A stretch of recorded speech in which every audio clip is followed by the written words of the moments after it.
It's that time of year again when schools start to wrap up with exciting end of year celebrations, bouncy houses, snow cones, and games galore. It'll be fun, right? As parents of autistic children, something as simple as a field day can quickly turn dangerous or even life threatening. Today, we'll share our experience with Family Field Day at our girls' school, what dangers to look out for, and what you can do to prevent them. Before we get started, don't forget to like, share, subscribe, and hit that notification bell for reminders of upcoming streams. Let's get started. Field day is a field day. I'm Oh, wondering, Leo. do you think that origin came from like school field Playing days? on a Is there field? another definition of a field day? I Things to mean, think about. maybe. Or you're just playing in a field. I don't know. Wow, I feel like that's definitely not the right one. Probably um, accurate. We are going to dive into the topic of field day, which, if you are one of our international listeners, or maybe you're just outside of school, maybe you're a homeschooler, maybe you don't know what field day is. Field day is essentially kind of like an end of year culmination where all the teachers set up like a bunch of fun activities for kids to kind of celebrate the end of the year. So this is often outside. I think maybe that's why they called it field day, because it's like maybe on a field. I'm That's what I guessing. said. That's what I Oh, said. that's what you said? Oh, okay. Yes, I said you're in the field, like open spaces. Oh, yes, a school field. And so for field day, they'll have things like bouncy houses. For our kids, they had a lot of water activities because we're in the South and it's hot. So they'll do a lot of like water activities. They also tend to have like refreshments and things like that. It's just like a fun, outdoorsy, let's just goof around type of event for the kids. And it's basically just supposed to be like their last hurrah before they're out of school for summer. And it's usually like a bunch of like random little games that they came up with. Like, I remember when I was in elementary school, one of the like stations was like, kick your shoe off and see how close you can get it to the teacher. Like, that's Really? what That the, sounds like fun. yeah. Right? Did That's what anyone I hit thought. the teacher in the face with their shoe? I remember thinking I was a little worried because I used to be really good at kicking my shoes off. And so I didn't want to hit the teacher. So I like purposely did bad. Oh my But gosh, our oldest kid would be great at that because of the movie right. theater incident. A But story but for it, another time. right. But again, it has like a lot of like stations that are not really like typical like games or activities that you would ordinarily do. It's kind of like kooky craziness. So I think that's part of like the appeal to it. It kind of makes it like a fun, crazy day with classmates and friends. So I don't know. Yeah, and That's my take our on it. kids love water, so like water activities was predominantly what was happening here, and so she loved all of that. But we're gonna just talk a little bit about how that went for us because it was a mm, it was an interesting day. Let's just put it that way. So like our first thing was to go in and sign up. We had to sign into the school to make sure that, we're in the system. And so while we're doing that, all the kids are already outside on the field and they are getting ready to play. They're already like out there exploring the bouncy houses and all that with the teachers. And so our kid is in that inclusive preschool program. So it's special needs and general kids together. And there's one para and two teachers. And again, great teachers. I think they're just understaffed. But to our horror, when we went to walk out to the field after signing in, we were walking towards the field. We saw all the kids playing. There was an inflatable bouncy house, and we saw our teachers or our child's teacher there. They were wearing bright pink shirts. And so we spotted them quickly. And as we're walking there, we're looking around and we're like, do you see our kid? And we're just kind of like, I don't see her. Do you see her? And we're just kind of looking at each other and like walking closer and closer and closer. But neither of us are able to really spot where our kid is. Right. And so we should also say like all the other kids in her class have the same like bright color shirt, but she didn't have one. So she's not wearing the same shirt that would easily be able to spot in like a crowd that's not that color.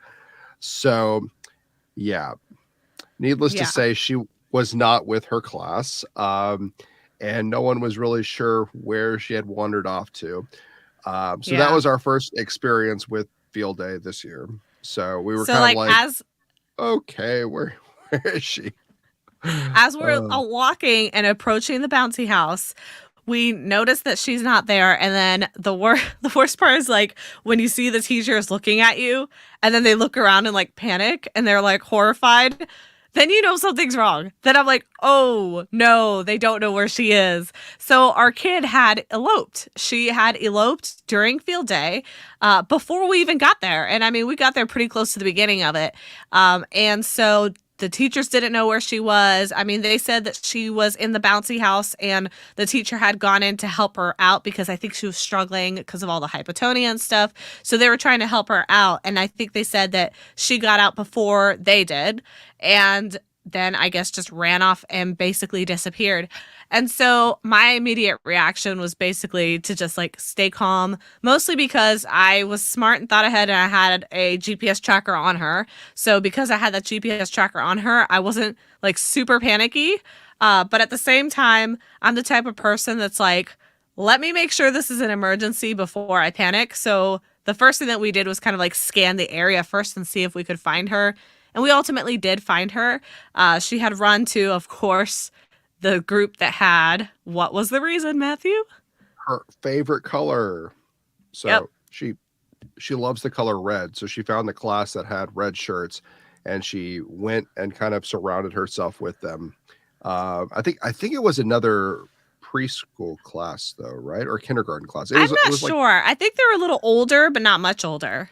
okay, because they were still pretty young. So it was hard to like kind of spot her because they're all about the same height. It wasn't like she, I don't know, popped out of anywhere.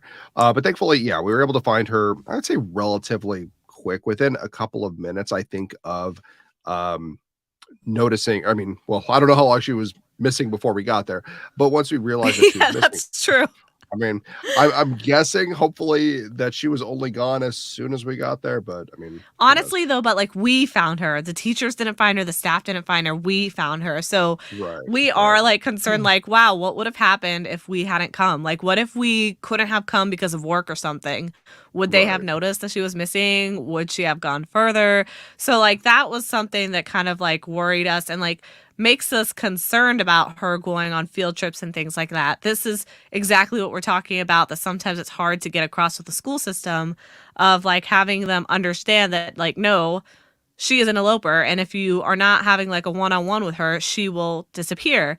And then throughout that entire day, it was just a lot of her eloping. Like I counted about 8 or Right. 9 attempts on her end to elope throughout that whole thing, and it was only like 2 hours long, and she eloped about 8 times. I had to like physically restrain her from eloping sometimes. Right, and I think the issue with it was because she would get super excited for what the next activity that they were going to was. So the class wouldn't be done with whatever they were playing, Duck Duck Goose or whatever, and she would want to go and play the next game that they hadn't gotten to yet. So she would try and elope to the next game and constantly try and go one step ahead of the class. And then by the time the class had gotten there, she would try and do whatever the activity was first, and then she'd kind of get, I felt like kind of like bored of it, and then want to elope to the next activity. So yeah, it was definitely a challenge trying to keep her where she and her class needed to be. I'm not really sure how it would have gone if we weren't there. So I think it was good though, because it gave us perspective of, okay, if we're having any type of excitement outside with large groups in any type of other setting, we basically need to be attached at the hip to her because she's going to wander off. Um, so I mean, thankfully nothing happened. Thankfully, I mean, she only wandered probably like what 100 yards, 50 yards away from us when we first got there. So I mean, I think that was the worst of it. But then obviously we were pretty much right there the entire time, making sure that she was close. So Yeah, we were watching um, her like a hawk. right, Yeah. and oh, go ahead.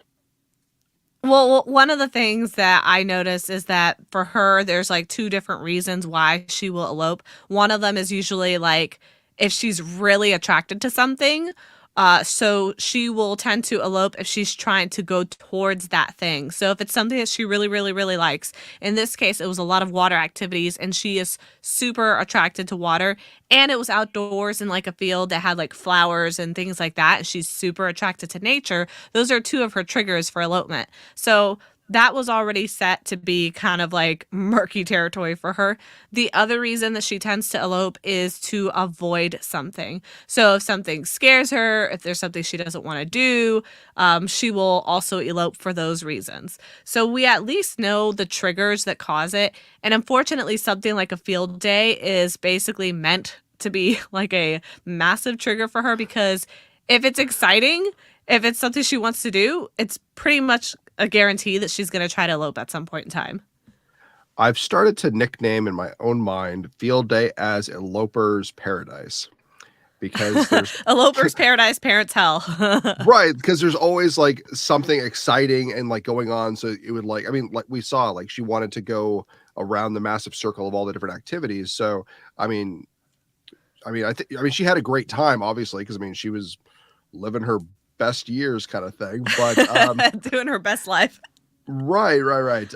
But no, it was definitely a challenge, and I mean, I of course I don't blame like the teachers. I mean, obviously, I mean they have, I mean, a extremely difficult time because it wasn't just our child who has, I mean, she's not the only autistic child in her class, and some of the other children were kind of trying to wander off and elope as well. And I'm like, you only have what, three teachers for a class of 18 pre-K students, and four or five of them have different disabilities where they need constant attention. I mean, honestly, I'm surprised that they did as well as they were able to do. I mean, given the limitations with the staff that they had, but it was definitely a wake up call for us.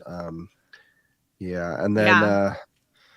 and then unfortunately, she didn't get to do the one activity that she really wanted to do at the end. So she was sad Yeah. about that. But There was, though, the other kid that was also eloping in the same class because I had to keep track of him too because he kept eloping. I'd go and like grab him and pull him back because nobody was like able to really keep track of that. It's really difficult because they basically just assume like if your kids are all in a row, like typical kids would be, they think you're just like following along, but then you'll get those like stray autistic kids who just start like wandering off left and right and you gotta have to like herd them in. But it's like herding cats because they go in all sorts of different directions. So well, that's definitely something that I noticed. it's too bad because I remember when I was a kid, our field day was on like a like football field, and it had like a track around it, and then it had like a fence around the track. So like if you were to elope, you weren't getting out of the fenced area once like everyone was there and they closed the doors.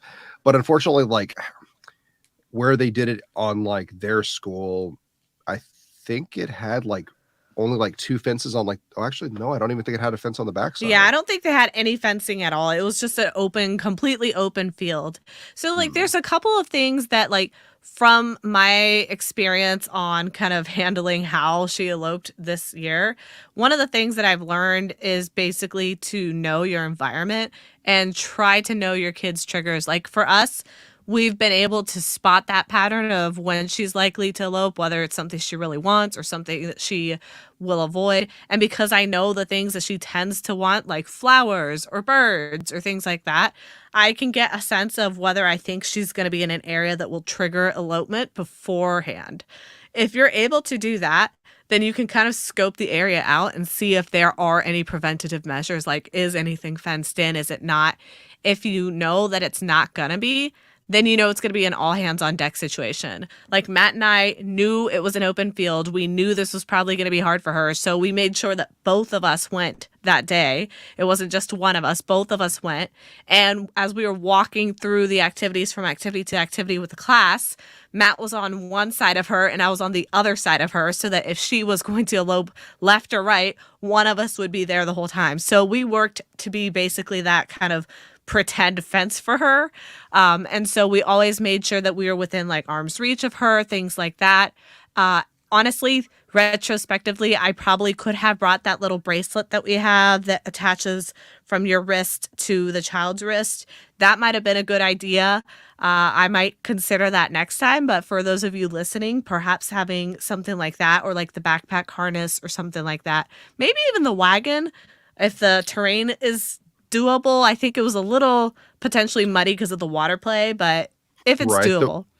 The wagon is great and also difficult at the same time because it's great if you need to contain that, like if she's like eloping and you or she needs to sit down, it's great because you can put her in there, you can kind of push her. But if she's eloping, your option is either abandon the wagon to chase after her or like start just hauling it with that wagon as you're chasing after her. So like it's like something that's like you're stuck with because you can't really like put it aside easily. So I mean, I feel like it would work with like two people, but for like one person, I feel like it's a benefit and like a hindrance at the same time, just depending Yeah. on how well she's cooperating in any given time. Or you Um, could do like a combo where you take the bracelet and then you attach the other side of the bracelet to the wagon instead of your own wrist so that you can kind of push the wagon along with her. She sometimes likes that because she likes to kind of pretend like she's pushing the wagon along. But basically, you just kind of have to know your kid and know their personality and know what they're comfortable with. Each kid is a little bit different. Like, our youngest kid is pretty wild, and I feel like she would not be cool with being strapped down in any way. She's kind of really wiggly and just needs to move around. She'd probably whine a lot. So it just depends like what type of kid you have in terms of their personality on what would work best for them in those situations. yeah, it's definitely true. I mean, I'm trying to think of any other useful tips for like a field day or similar situation. Honestly, the GPS is great to an extent. I think if she wanders outside of like a closed area, it would be great. Um, Obviously, this is not like military grade like GPS like tracking or anything. So like in the case like where she wandered off at field day, I don't think the GPS would have been useful unless she was like walking down a street or something because it's just a open field and the GPS isn't getting so exact. It's basically showing you she's at her elementary school. But if like she were like kidnapped or something and they were driving down the interstate or something, the GPS would show us what road they're on and all that. So, I mean, I definitely recommend it for like elopement prevention. But in our individual case, it I don't think would have been as useful as like we would have necessarily wanted it to until we get Yeah. a until we get like a military grade like GPS where it has all these like cool gadgets and things, and then like we're set from there. Then we just blow the little bit of money we have left on a gizmo. Yeah, well, that is actually true. And I'm not sure how many of you out there use these GPS tracking devices. So the main ones that I've heard of are basically the Angel Sense tracker, the GeoBit, and then some people use like Apple AirTags and things like that. But those are not really meant for tracking. Basically, the GeoBit and the Angel Sense are kind of like the top two contenders for actual tracking of autistic kids. They're actually designed for that. And they definitely do have their downsides. And I would say the major downside to them is essentially just the fact of how accurate you can get with the data.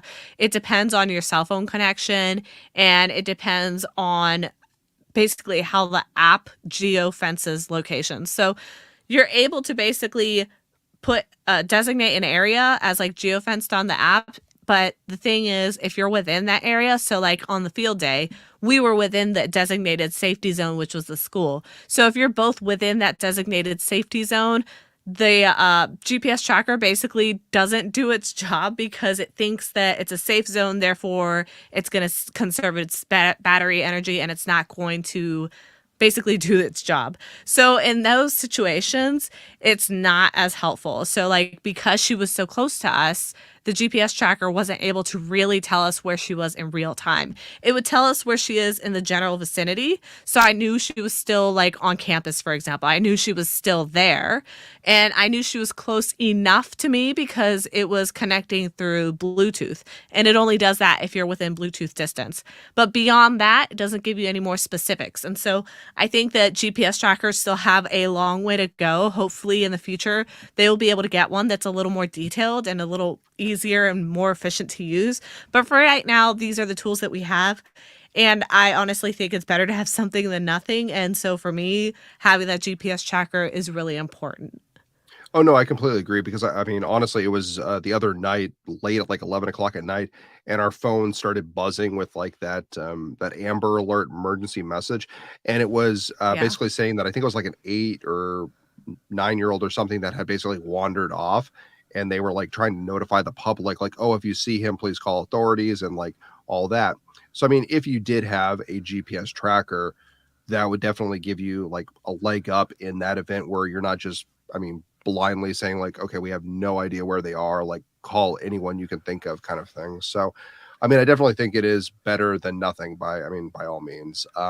It's just like Yeah. sometimes you're kind of like, oh, if we knew like exactly where she was, but I mean, obviously, yeah, the technology or the expense to maintain that technology might not be there or worthwhile at this point to make it Yeah. I don't accessible to the general public, I suppose. Yeah, I don't think at this time there is a GPS tracker that is that accurate and like up to date. I don't believe there is anything else because right now Angel Sense and GeoBit are basically the top two contenders, and neither of them really do that like super amazing. They do a pretty good job of finding the general location, but not the super specific details of like, oh, they're like 20 feet from you or something like that. So that's like something to consider if you are taking your kid to like a field day. Consider the environment. Consider if you think there's going to be any sort of like elopement triggers. Consider if there's going to be any sort of sensory triggers, which could also trigger elopement. So for instance, a lot of times these field days they will play music on loudspeakers. So if your child is sensitive to that, make sure you pack earmuffs. We like to have a sensory bag, so we have like this kind of a sensory emergency bag that we keep with us at all times, and it's in our car. And we basically have in there a pair of earmuffs for them. We have pairs of sunglasses for them. We have some chewies. We have some fidgets, and we also have a change of clothes because one of them is very sensitive to water. So if she gets slightly wet, it's like the end of the world. So we always make sure that we have like a change of clothes in case they get wet for any reason. So having one of those is also good for field day, just in case, so you're prepared. And also, if possible, plan ahead and see if you can get an idea of what's going to happen at field day before you go. So if you're able to talk to the teachers and get kind of like a rundown of what activities are going to be there, what's the order of events that they're going to do, like what can your child expect from that day, then you can run through those with your child and kind of either role play or do kind of like a social story or just like a rundown of like, first we're going to do bubbles, then we're going to do duck duck goose. And then by preparing them that way, it at least helps them with like that anxiety of transitions, which for us is always a big deal with our eldest. Well, you raise a good point because the next day after we had kind of this elopement concern with field day, I kind of brought it up to her therapist, and the therapist, I mean, they sometimes go outside of the therapy clinic and do outdoor activities, and she said that what she's noticed that's really helped when she's working with our daughter is that she kind of sets, I guess, expectations or basically kind of walks through the chain of events that's going to happen outside. Oh, okay, when we go outside, we're going to walk through the garden and you might see different flowers that are off onto the side. Let's not like go over there because there's a hill and there might be a lot of pine cones. You can pick up 5 pine cones, for example. So she kind of walks through the different things that our daughter will ultimately see. And then because it's a more so contained area, our daughter does pretty well where she's able to kind of see the different things and it's not of a concern. So if you do know ahead of time what to expect for field day, you can kind of explain the different activities and kind of set some type of expectation for them for that day.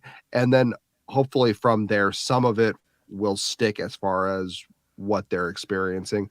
and maybe that might make the difference of if they're doing okay on field day or if it will be kind of an more of an elopement risk. But again, it's always kind of in the back of your mind of you're never really sure if you're kind of in the clear, if you're safe from elopement, or if it's just something that's going to pop up. So it's always good just to kind of be, I guess, aware. Yeah, and one of the things that we weren't able to do is kind of prep her in advance for it in the sense that we weren't there with the class when they were heading out to the field. We basically met her there after they had already gone. So, had I been there, one of the things I would have done that tends to work well for me is when I take my girls outside, because I know they're major elopement risk and I know that we have a major highway behind our home, I always ask them before I open the door. I'm like, what are the 3 rules? And they basically are like, they have to repeat back to me, no running away, listen to mommy, and don't scream. And so every single time that we go out, I make them repeat those rules and I don't let them go outside until they've repeated those rules. And then if I see them starting to get antsy, like they look like they're going to elope, which a lot of times I can tell because their personality seems to kind of change a little bit. They get a little fidgety, they get a little You testy. see the glimmer in their eye as they're open field. Yeah. Yeah, you can see the little sparkle in their eye of them getting a little bit too excited. When I start to see that happen, that's when I'll throw in really quick, hey, what are the rules? Say them back to me. And then they'll repeat it. And so far, I have had some good luck with that method. I've been testing them out in the front yard and just kind of like letting them go. And I mean, obviously, their trackers are still on them just in case, but I'm just letting them go in my eyesight and just testing, like, okay, go up to the sidewalk and come back, or go up to the mailbox and come back, and just seeing if they are able to do that and see whether or not they're basically capable of not eloping. So that's one of the things that I do too preventatively. So if you're able to practice that beforehand, that would be a good thing to try. And also to remind them of the rules consistently, because if your kids are anything like mine, they will forget it within like 5 to 10 minutes. Like as soon as they see that thing that they love, they've forgotten the rules. So you have to make sure that you're telling them consistently. I wonder if that's because as far as setting boundaries that they can actually see. So as far as saying, okay, you can walk up to the mailbox, but don't go into the road. So they're able to see that actual barrier. Um, yeah, I'm just trying to think for field day because it's just like an open field with like a ton of kids and no endpoint whatsoever because it's an open field. Yeah, I'm trying to think of how Yeah. to better Well, deal with and that. every But field day is different. So I would just basically look at their surroundings and set some sort of landmark as the goal, or just make sure that the rule is something more like, oh, always stay within 6 feet of mommy, or always make sure that your eyes always can see mommy, or something like that, so that you don't really have to worry about the boundaries of the actual event. You just know right. that the rule is based off of their access to you. So that's Hmm. something that I have used and has been successful, and something that I would personally recommend to try out. But other than that, overall, I would say field day was actually really huge success. I mean, I know that she eloped 8 times. I feel like a typical person would be like, how can you say that's a success? That's a nightmare. They eloped like 8 times. You didn't even know where they were the first time. I'm like, yeah, I guess you could see it that way. But like the way I see it is she went out, she had fun. I didn't ultimately lose her. She stayed with me basically the whole time. We found her very quickly. But I feel like it's a success in the sense that she was able to do something in her community. She was able to participate with her peers. She was able to have fun like a typical kid would. And she wasn't like isolated and alienated. She was just like any one of the other kids. Yeah, she had some elopement issues and such, but I feel like that's our goal, is to like give her as much of a normal life as possible. So like field day is part of that. I think we can give her a solid like what, like A minus or something. Like I don't Yeah, know. I'd give her an A I felt minus. I felt like that. I mean, she had a good time. I mean, with the exception of her kind of like wandering off. But I mean, I can't really hold that against her. But I mean, as far as like her first experience for like a field day, I felt like it was. I mean, a solid start. I mean, there was nothing I was overly like, I don't know, dreading or like. I thought she did great. I Yeah. mean, yeah, there's a few things we have to work on, but I mean, otherwise, for a brand new 5-year-old at a new event with tons of people, loud music playing, and craziness, I thought she did good. Yeah. So thumbs up there. So one down, and like I don't know how long they do field days for, but like Once a year. 10 to go. I don't know. So, yeah, I think overall the lesson learned was basically that we should still consider the environment and keep a really strong eye on our kid, but not really restrain her. And, like, to me, this is not going to forbid me from letting her go to another field day in the future.